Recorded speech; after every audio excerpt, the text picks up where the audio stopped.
Can we? I just realized I'm so. Good to see you again. And I guess you know what. Let's just get it out of the way, Kevin. You know, a lot's happened since I saw you 2 weeks ago, and you know, all really I have to say is, man, the power of Twitter.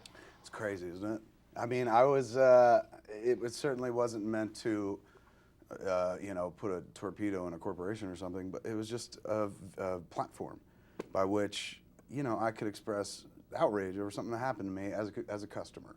A lot of people would like to say as a consumer, but I'm going to say right now for the next few weeks, a customer instead of a consumer. A company lied and then just kind of hid behind the truth. And the truth is like, well, he is fat. And fat people, as you know, should buy 2 seats. These are absolute facts. And they just kind of put them out there to let everybody make their own conclusion. It became fat guy in a little seat. And it was bad, but really, at the end of the day, it's a story about a guy who just got randomly fucked, had nothing to do, wasn't judged, could put the armrest down, could buckle my seatbelt. Yeah. Just got pulled off unfairly, but rather than go like, look, we're sorry, we fucked this dude up, they just kind of went with the like, well, we fucked him up, but I mean, he is fat, right? And fat people should buy 2 seats. So I don't know, part of me was just like, you don't want to go out there and be like, I got booted off fucking plane for being too fat, can you believe this shit? But there's 200 people on the plane. You know what I'm saying? Like, what am I supposed to, like, just be quiet about it? Let somebody else write the story? So I'm like, forget it. I'm a comic. How I deal with my rage is by being comedic about it. And I just started boom, boom, boom, tweeting like hell. Because that's how I was raised. You know what I'm saying? Like, I thought for moments, I was just like, you know, I should have just not said anything. Just shut my mouth and took it like every other fucking traveler on the planet takes it. But I wasn't raised that way. My parents raised me to believe that if you get fucked and you don't want to get fucked, then you scream, because there's words for that. There's a term for that type of treatment. So I got a platform and I screamed. And you know, I'm sorry, some people were like, shut up, fatty. I've seen more fat hatred come out of the woodwork than I've seen in 15 years. And I realize, I guess I've been living in what 30 Rock calls the bubble for 15 years now, because I don't get treated like most of the fat people. I'm the first person out there disarming, going, I'm fat, blah, blah, blah, make jokes about it, sound Bob, and include it in the routine, in the act. But I haven't been like called on it like in a long time, where people used it to like hurt and stab and shit like that. It was crazy. It was, I'm certainly not comparing plights, but I've seen enough hate rhetoric that just smells like vaguely of anti-Semitism, where I'm just like, this is not even about a dude who got thrown off a plane. This is just about thin America hating fat America or something like that. So I don't know, and I guess because of the story, you know, people could touch on it from both sides. If you were overweight, you can appreciate it and be like, oh my God, finally somebody's saying something, because that shit happened to me. Or if you're thin, you were like, hey man, fucking buy 2 seats, you fat bitches. This is what this is all about, because I'm tired of sitting behind or next to fat people, blah, blah, blah. And I just wanted to complain about bad customer service. Yeah. And instead it became an issue. It became about fat. And I wound up and because of my words, the press, God bless them, all they did was just take my own words and put it in every headline. Fat, fat, too fat, way fat, blah, blah, blah. Which I was like, again, I don't care. I've been saying I'm fat for years. Like, I got a good sense of humor about it. But in the process, after you get your funny headline out the way, then don't tell the Southwest story. Just tell the story. And I put it out in a long-ass podcast and a bunch of video clips and then a big blog that illustrates the Southwest lie from their own website. But nobody wants to write about that, you know, except Lee Stranahan at Huffington Post yesterday wrote a really nice piece about it. But everyone else is just content to write the fat guy piece, turn on the news for a couple days. Entertainment, and it's not the news, but Entertainment Tonight took a pretty girl and put her in a fat suit and tried to put her on a plane. Then the next day they had some fucking quack on showing pictures, of course, all the worst pictures of me ever taken, and going like, well, look at this shit. I mean, clearly, let's all guess his weight. Clearly he's morbidly obese. You know, for the first time ever, my size became scrutinized by people who, you know, haven't been familiar with my work at all. So all they see is just like, fat dude getting booted off a plane. Look at this picture. And they very quick to point out, like, he's director and he's got enough money. He could afford to be thin people, but he chooses not to. And I became lambasted for that, just simply because I bitched about bad customer service. That is a propaganda campaign I've not seen the likes of. Go read those 2 Southwest blogs. It's evil. They just put this story out there and this story out there and go like, these 2 things must add up, and they really didn't. You know, it's disappointing. I hoped after years and years of being so honest and forthright with the press, I hold nothing back, to a fault. you'd imagine they'd be like, well, you know, shit, let's see what Kevin has to say because this motherfucker always talking. And they didn't. It was one time they didn't care. They're just like, dude, come on. The real story is fat guy in a little plane.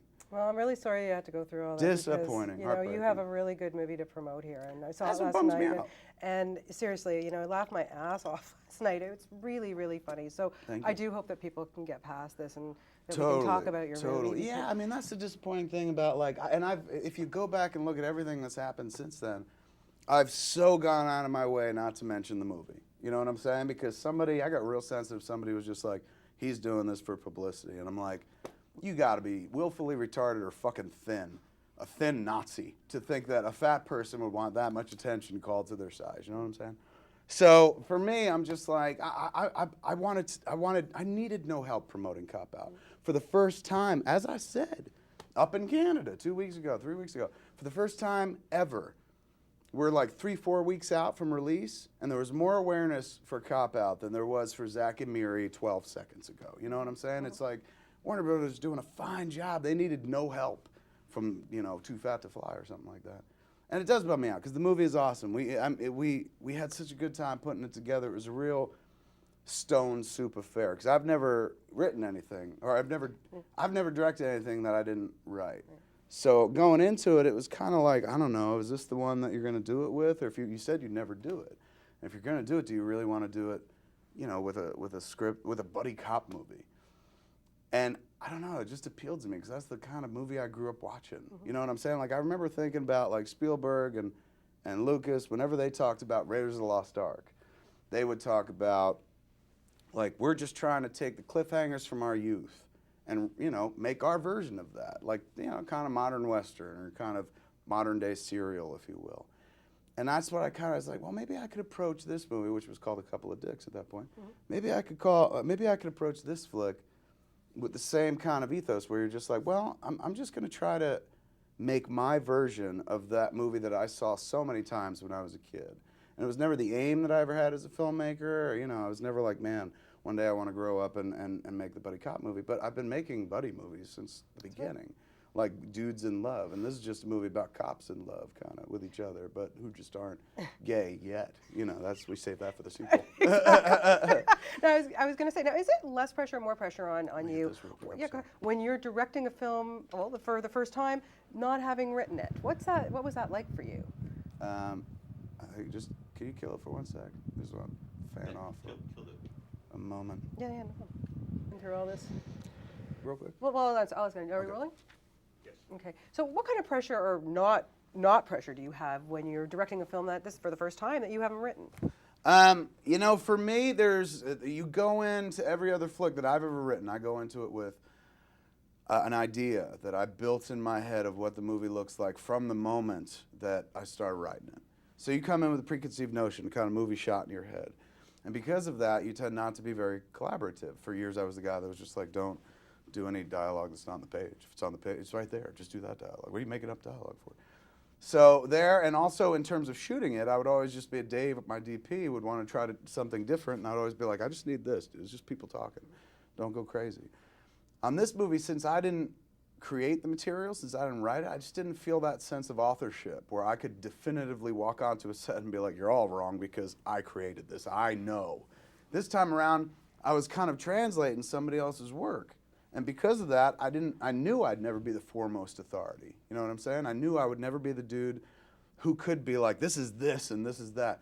I would need the writers for that. So I said, like, well, if I could bring the writers on, then I'll always have someone to turn to. Because, like, at one point with Good Will Hunting, Ben and Matt and even Harvey was like, do you want to direct when we brought the script in? And I was like, this movie's way too good for me. Like, you got to put this in the hands of a master. This is a good script. Because I said, I'll just defer to the boys because the boys wrote it. And I'm a writer first and foremost before a director, so I'll just always turn to the boys and be like, hey, man, what'd you see when you wrote it? And they would tell me, and then I'd be like, all right, I'll try to shoot that. Did that make it? Not done. I got a little more. That made it, but we got to switch. That's what I figured. Yeah, I got to finish that, though. Yeah, okay.